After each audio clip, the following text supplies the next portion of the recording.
আর এবার সিউড়িতে যাব।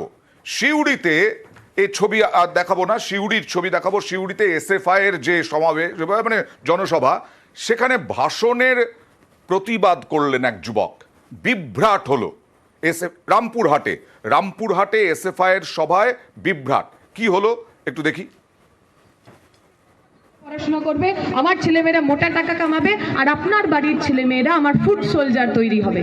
তারা আমার হয়ে লোকের সঙ্গে দাঙ্গা করবে, তারা আমার হয়ে লোকের জন্য খুন করবে, তারা আমার হয়ে লোকের জন্য গুন্ডামি করবে।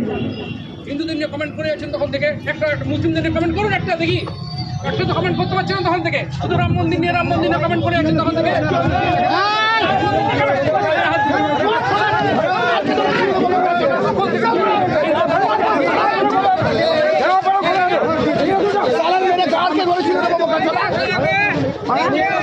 আমরা সবাইকে অনুরোধ করবো এখানে চলে আসার জন্য। অনেক সময় ভালো কাজে অনেক লোকে তারা পণ্য করতে আসে, তাতে আমরা যেন হিন্দুত্ব নিয়ে বলে যাচ্ছি তখন।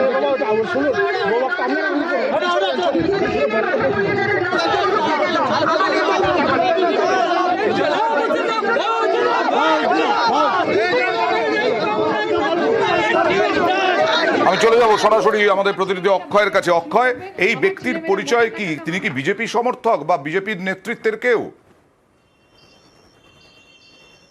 দেখো অয়ন, তোমাকে বলে রাখি প্রথমে, বীরভূম জেলা 21তম এসএফআই যে জেলা সম্মেলন, সেই উপলক্ষে প্রকাশ্য সমাবেশ চলছিল রামপুরহাট শহরের ছপুকুর এলাকায়।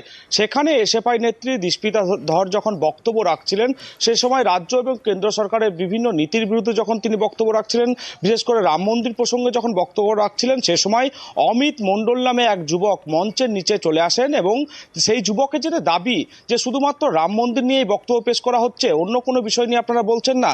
এই বিষয়টি সামনে আসতেই যারা এসএফআই এর কর্মী ছিলেন তারা সেই যুবকের উপর চড়া হয়, তাকে চড় থাপ্পড় দেওয়া হয়। তারপর ঘটনাস্থল থেকে রামপুরহাট থানার পুলিশ তাকে উদ্ধার করে নিয়ে যায়। তবে এই ঘটনায় রীতিমতো চাঞ্চল্য ছড়িয়ে পড়েছিল সেখানে, যদিও সেই যুবকের রাজনৈতিক কোনো পরিচয় মিলছে না। তবে সেই যুবককে আমরা যখন জিজ্ঞাসা করি কেন তিনি এরকম করলেন, তখন তিনি তার স্বচ্ছন্দে তিনি বক্তব্য দিয়েছেন যে তার বক্তব্য ভালো লাগেনি এবং একতরফাভাবে বক্তব্য বলা হচ্ছিল রাম মন্দির প্রসঙ্গে, তাই তিনি প্রতিবাদ করেছেন। দীপ্তিতা ধর কি বলছেন আর ওই যুবক কি বলছেন দেখুন। ইংরেজিতে কথা আছে মায়োপিয়া, তার মানে আপনি সমস্তটা কিছু দেখতে পারেন না, অল্প একটু দেখতে পারেন। আমি অনেকগুলো কথা বলেছি, আমি কৃষকের কথা বলেছি, আমি শ্রমিকের কথা বলেছি, আমি মহিলা কুস্তিগিরের কথা বলেছি। এই সমস্ত কিছু ছাড়া উনি খালি রাম মন্দিরটাই শুনতে পেরেছেন। আমরা জানি, আমরা এমন কোনো কথা বলিনি যে কথাটা ইললজিক্যাল, যে কথাটা কোনোভাবে মিথ্যা। যে মানুষের গায়ে লাগছে তারা আসলে নরেন্দ্র মোদীর বিরুদ্ধে কিছু শুনতে পাচ্ছেন না। তখন থেকে সেই বলে যাচ্ছে এক কথা, আমরা সেই হিন্দুত্ব নিয়ে অত বলছেন, মানে একটু অন্য কিছু করুন, কথা বলুন, আমরা শুনছি তো।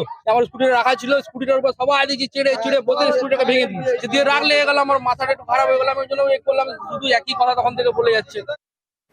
এবার দেখুন, আমরা মাল